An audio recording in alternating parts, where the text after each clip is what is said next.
Welcome to the Dummy Kruger channel, everyone. Today's video takes place at the Patch Check law firm located in Farmington, New Mexico, to bring you a short follow-up to my latest video on Four Corners Fist in the Air, the First Amendment auditor recently arrested for trespassing in a public park after it was closed. See that first video linked in the description below.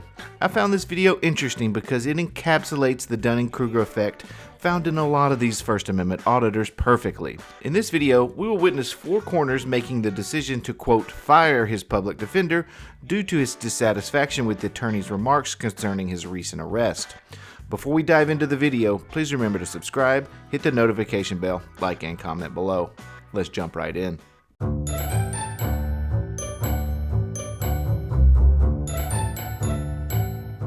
Right. So yeah, I'm gonna have to go in here with my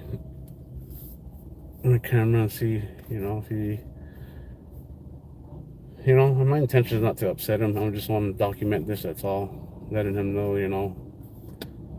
that I'm just documenting it because I'm an independent journalist. So cop watch. I'm gonna go have a word with my public attorney, and you guys are gonna be there with me. I'm just gonna see what his defense is for me, to defend me in my criminal trespass over at the park. Fine, they are welcome to call themselves independent journalists all they like. It still doesn't make it so. I don't recall many other journalists recording their conversations with their own attorneys while fighting criminal charges. This was also being live streamed. This wasn't a static recording, so anything said between them could potentially be seen by anyone, including the prosecutor in the case.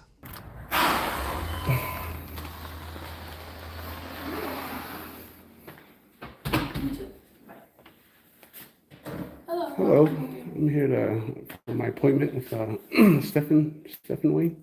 What is your name? Justin. Mr. Chi.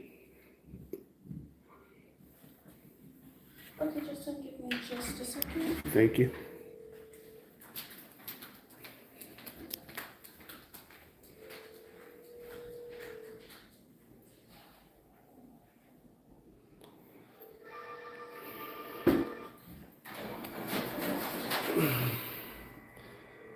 Lorraine, what do you think? I'm going to stay filming. This is all just documentation for my channel. The person Four Corners was just speaking with now on his live stream was none other than Finger Guns Transparency. Pew pew. Finger Guns is heavily invested in this criminal matter after spending approximately 3 hours doing his own live stream breaking down the arrest. A breakdown that was filled with so much unintentional comedy, it deserved its own video. The next few minutes of this live stream are just him waiting for the lawyer with his camera fixed on this water cooler for some reason. This is what we call riveting content here.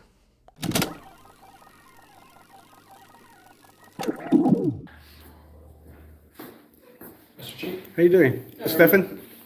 Steven. How you doing? Good. Good. Nice to meet you. You too. Are you recording? Yeah.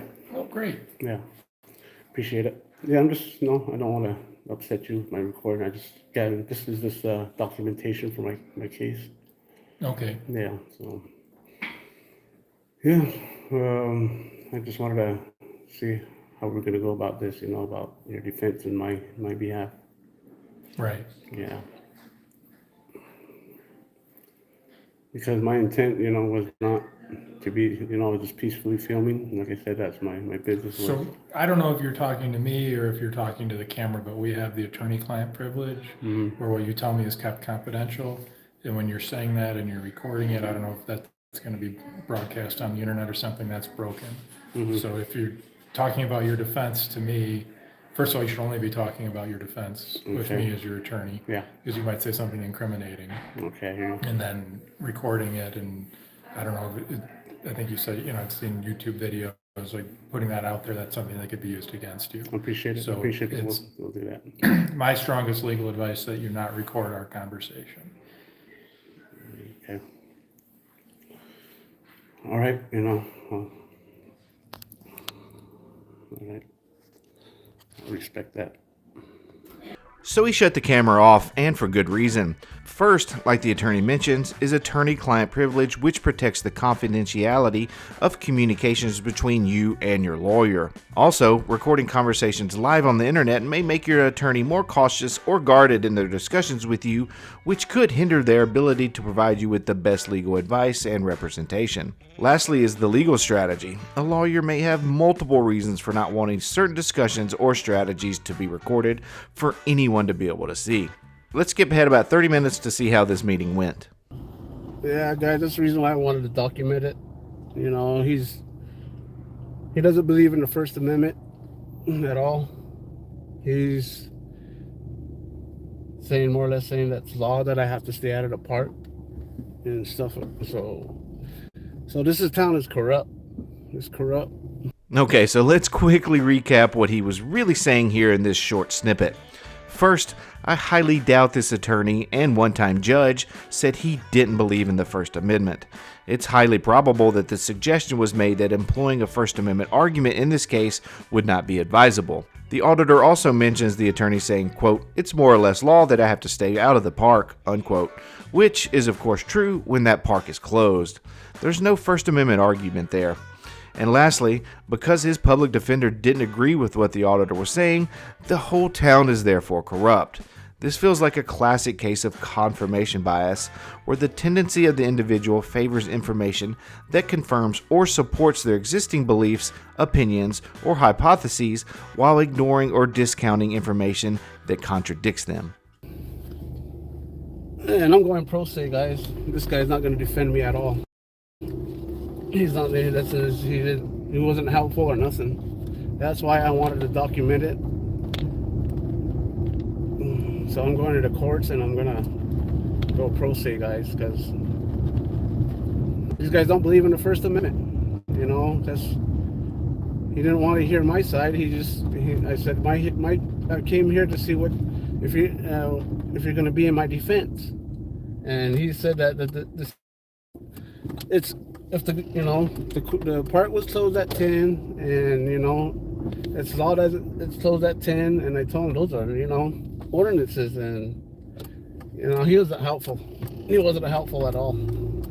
And here we go again. For those unaware, city ordinances are backed by law. They are simply local laws or regulations enacted by a city or municipality's governing body. These ordinances are legally binding and enforceable within the jurisdiction of that specific city. So to sum up his two arguments thus far, 1, it's his First Amendment right to record at a public space even when said space is closed, and 2, it's just an ordinance, it's not a law. If this case proceeds to trial, I would speculate that those arguments are unlikely to be successful or very well received. He didn't want to defend me, he just wanted to go. He's part of the bar, Oh yeah, please go soft sit, please go soft sit. That's the reason why he didn't want me to go. He didn't want me to show off the camera, because he didn't, I knew I should have kept it filming, because we didn't even talk about nothing, private at all. He was just more or less, in favor of saying it's law that the park is closed, and he doesn't believe in the First Amendment is what he told me, actually. I'll take things that weren't said for 200, Alex. He didn't want to defend me at all. He was more in favor of the signs at the park and me not, Yes, those pesky signs at the park showing the hours in which it is opened and closed. Yeah, I found out he's part of the bar.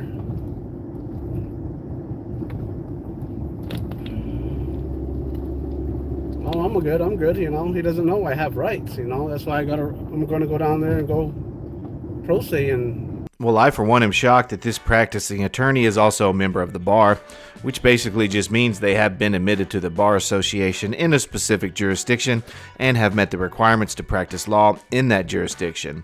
And no, bar is not an acronym for the British Accredited Registry. So more or less I fired him.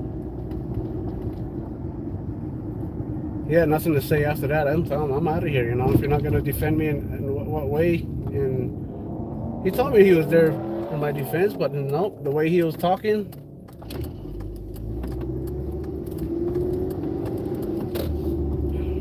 That's the reason why he wanted me to turn off the camera. Because he didn't want you guys to hear what he said about him not defending me and him not believing in the First Amendment.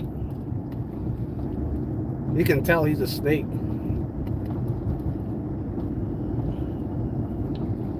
So I fired him. Can you really fire someone that was never actually hired in the first place?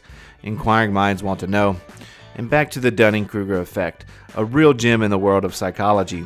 It's utterly fascinating in the age of YouTube. A mere couple of hours of video watching can magically transform anyone into a bona fide scholar in any given area. Forget the years of rigorous study, practice, and dedication that experts put in. Now, all you need is an internet connection and a comfy chair. It's truly astounding how this newfound expertise can lead to some enlightening conversations filled with profound misunderstandings and, dare I say, a lot of misinformation. So thank you, YouTube, for turning us all into instant experts in, well, everything. The internet was supposed to make us smarter, when in reality, it seems to be having the exact opposite effect on large portions of our society. So I'm going to wrap up the video here, but please check back for future updates on this case as I find it very interesting. Until then, please subscribe, like, and comment below. This is Dummy Kruger, and I'll see you guys on the next video.